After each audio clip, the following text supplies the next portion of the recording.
Hello सखी, सखीच kitchen मीनाक्षीमध्ये तुम्हा सर्वांचं खूप खूप स्वागत. आज मी अतिशय पौष्टिक चविष्ट नाचणी सत्वयुक्त बिस्किटं कशी बनवायची ते दाखवणार आहे. त्यामुळे व्हिडिओ स्किप न करता शेवटपर्यंत पूर्ण पहा.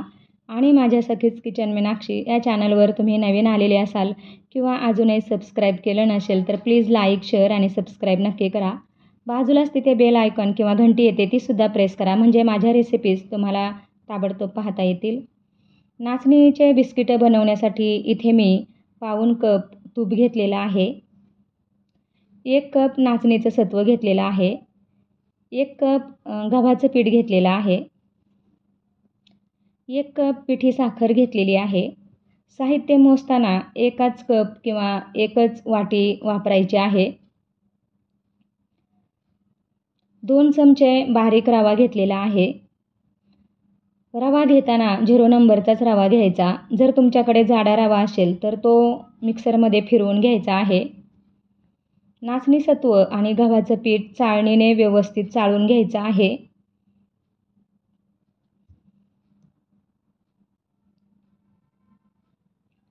चाळतानाच यामध्ये हाफ टीस्पून बेकिंग पावडर घालायची आहे.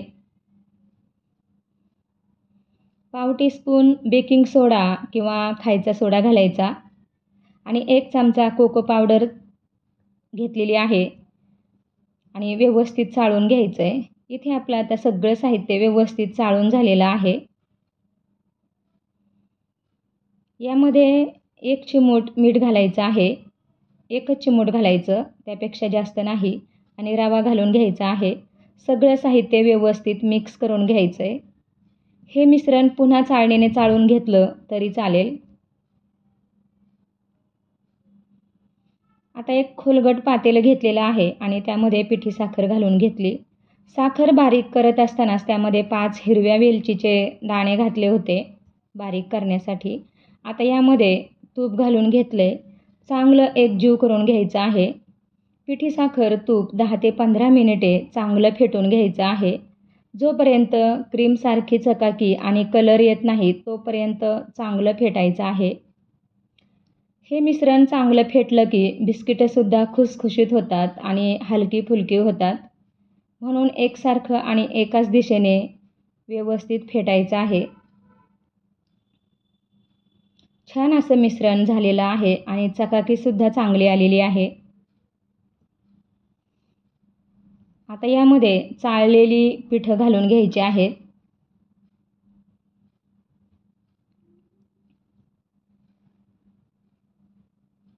आणि व्यवस्थित मिक्स करायचं. 2 चमचे रवा वाढवला म्हणून 2 चमचे तूप आणि 2 चमचे पिठी साखर वाढवलेली आहे. सगळं साहित्य अलगद हाताने चांगलं मिक्स करायचं आणि अलगद हातानेच हे मळून घ्यायचं आहे. मळताना खूप ताकद नाही लावायची, हलक्या हातानेच मळायचं आहे. घेतलेलं प्रमाण अगदी व्यवस्थित घेतलेलं आहे. आता या पिठाचे एकसारखे छान गोळे करून घ्यायचे आहेत. गोळे बनवताना खूप बारीकही नाही करायचे किंवा खूप मोठेही करायचे नाही. एका बाजूला ज्यावर बिस्किटं भाजणार आहोत तो तवा किंवा कढई अगोदरच तापायला ठेवायचा आणि त्याचा तळ जाड असावा, खूप पातळ नसावा. जाडबुडाच्या तव्यावर किंवा जाडबुडाच्या कढईमध्ये बिस्किटं व्यवस्थित भाजली जातात. गोळ्याला थोडासा चपटा आकार द्यायचा आणि सुरीने अशा पद्धतीने डिझाईन करून घ्यायची आहे. आपण अगोदरच बिस्किटं बनवून घेतलेली आहेत. तवा चांगला तापला आहे. आता त्यावर हा तवा ठेवायचा आणि त्यावर झाकण ठेवून गॅस एकदम स्लो मंद करून 20 ते 25 मिनिटे बिस्किटं भाजण्यासाठी द्यायची आहेत. मध्ये चेक करायचं. अजून वेगवेगळ्या डिझाईनची बिस्किटं बनवून घेतलेली आहेत.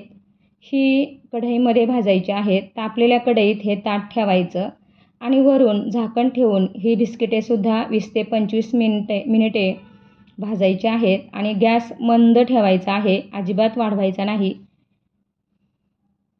20 ते 25 मिनिटानंतर तव्यातील बिस्किटे छान खमंग अशी भाजली आहेत आणि आकारसुद्धा खूप वाढलेला आहे. रंगसुद्धा छान आला आहे. कढईतील आणि तव्यातील दोन्ही बिस्किटं आपली एकसारखी छान खमंग अशी भाजली गेलेली आहेत आणि खूप खुसखुशीत झाली. एक बिस्किट आपण चेक करून बघणार आहोत. जोर न लावता अलगद तुटला आहे आणि आतपर्यंत छान खमंग खुसखुशीत असं भाजलेलं आहे. कोको पावडरमुळे बिस्किटांना छान रंग आलेला आहे आणि बिस्किटांची चवसुद्धा अप्रतिम झाली आहे. तुम्हीसुद्धा अशी बिस्किटं नक्की बनवून बघा. कमेंटद्वारे कशी झाली ते सांगा आणि आपल्या चॅनलला लाईक, शेअर आणि सबस्क्राईब करायला अजिबात विसरू नका. चला तर मग, थँक्यू. बाय.